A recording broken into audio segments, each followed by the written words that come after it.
أعوذ بالله من الشيطان الرجيم. بسم الله الرحمن الرحيم. ألف لام را، تلك آيات الكتاب وقرآن مبين.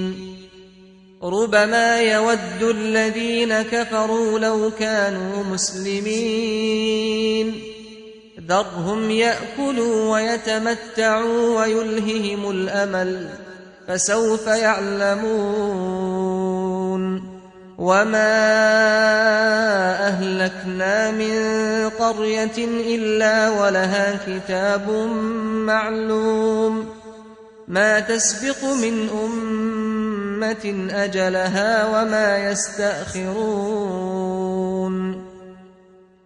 وقالوا يا أيها الذي نزل عليه الذكر إنك لمجنون، لو ما تأتينا بالملائكة إن كنت من الصادقين. ما ننزل الملائكة إلا بالحق وما كانوا إذا منظرين. إنا نحن نزلنا الذكر وإنا له لحافظون. ولقد أرسلنا من قبلك في شيع الأولين، وما يأتيهم من رسول إلا كانوا به يستهزئون. كذلك نسلكه في قلوب المجرمين، لا يؤمنون به وقد خلت سنة الأولين. ولو فتحنا عليهم بابا من السماء فظلوا فيه يعرجون لقالوا إنما سكرت أبصارنا بل نحن قوم مسحورون. ولقد جعلنا في السماء بروجا وزيناها للناظرين وحفظناها من كل شيطان رجيم إلا من استرق السمع فأتبعه شهاب مبين. والأرض مددناها وألقينا فيها رواسي وأنبتنا فيها من كل شيء موزون. وجعلنا لكم فيها معايش ومن لستم له برازقين. وإن من شيء إلا عندنا خزائنه وما ننزله إلا بقدر معلوم. وأرسلنا الرياح لواقح فأنزلنا من السماء ماء فأسقيناكموه وما أنتم له بخازنين. وإنا لنحن نحيي ونميت ونحن الوارثون. ولقد علمنا المستقدمين منكم ولقد علمنا المستأخرين. وإن ربك هو يحشرهم إنه حكيم عليم. ولقد خلقنا الإنسان من صلصال من حمأ مسنون والجان خلقناه من قبل من نار السموم. وإذ قال ربك للملائكة إني خالق بشرا من صلصال من حمأ مسنون، فإذا سويته ونفخت فيه من روحي فقعوا له ساجدين. فسجد الملائكة كلهم أجمعون إلا إبليس أبى أن يكون مع الساجدين. قال يا إبليس ما لك ألا تكون مع الساجدين؟ قال لم أكن لأسجد لبشر خلقته من صلصال من حمأ مسنون. قال فاخرج منها فإنك رجيم وإن عليك اللعنة إلى يوم الدين. قال رب فأنظرني إلى يوم يبعثون.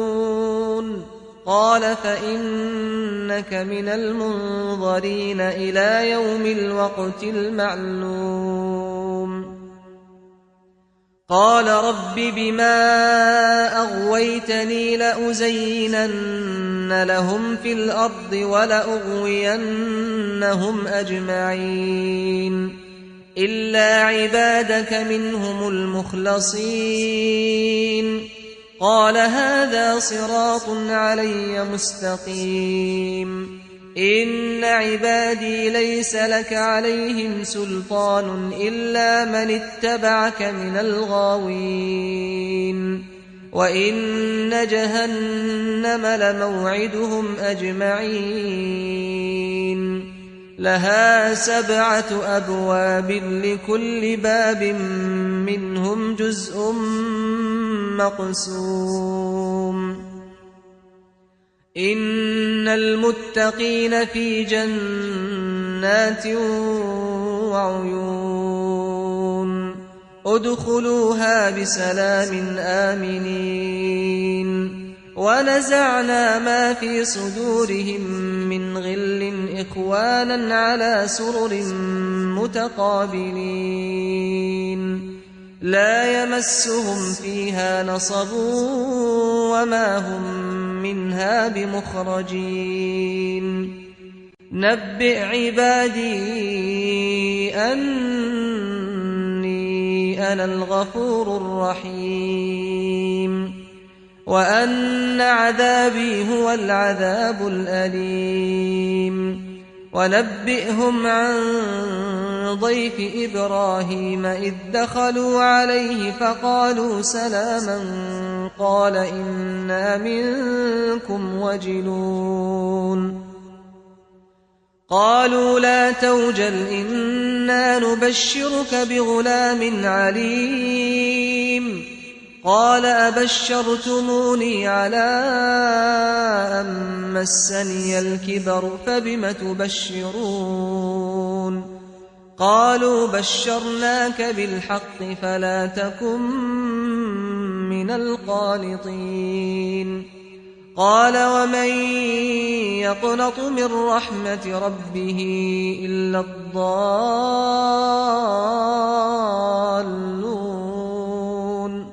قال فما خطبكم أيها المرسلون؟ قالوا إنا أرسلنا إلى قوم مجرمين إلا آل لوط إنا لمنجوهم أجمعين إلا امرأته قدرنا إنها لمن الغابرين. فلما جاء آل لوط المرسلون قال إنكم قوم منكرون. قالوا بل جئناك بما كانوا فيه يمترون وأتيناك بالحق وإنا لصادقون. فأسر بأهلك بقطع من الليل واتبع أدبارهم ولا يلتفت منكم أحد وامضوا حيث تؤمرون. وقضينا إليه ذلك الأمر أن دابر هؤلاء مقطوع مصبحين وجاء أهل المدينة يستبشرون قال إن هؤلاء ضيفي فلا تفضحون واتقوا الله ولا تخزون قالوا أولم ننهك عن العالمين قال هؤلاء بناتي إن كنتم فاعلين لعمرك إنهم لفي سكرتهم يعمهون فأخذتهم الصيحة مشرقين فجعلنا عاليها سافلها وأمطرنا عليهم حجارة من سجيل إن في ذلك لآيات للمتوسمين وإنها لبسبيل مقيم إن في ذلك لآية للمؤمنين وإن كان أصحاب الأيكة لظالمين فانتقمنا منهم وإنهما لبإمام مبين ولقد كذب أصحاب الحجر المرسلين وآتيناهم آياتنا فكانوا عنها معرضين وكانوا ينحتون من الجبال بيوتا آمنين فأخذتهم الصيحة مصبحين فما أغنى عنهم ما كانوا يكسبون وما خلقنا السماوات والأرض وما بينهما إلا بالحق وإن الساعة لآتية فاصفح الصفح الجميل إن ربك هو الخلاق العليم ولقد آتيناك 7 من المثاني والقرآن العظيم لا تمدن عينيك إلى ما متعنا به أزواجا منهم ولا تحزن عليهم واخفض جناحك للمؤمنين وقل إني أنا النذير المبين كما أنزلنا على المقتسمين الذين جعلوا القرآن عضين فوربك لنسألنهم أجمعين عما كانوا يعملون فاصدع بما تؤمر وأعرض عن المشركين إنا كفيناك المستهزئين الذين يجعلون مع الله إلها آخر فسوف يعلمون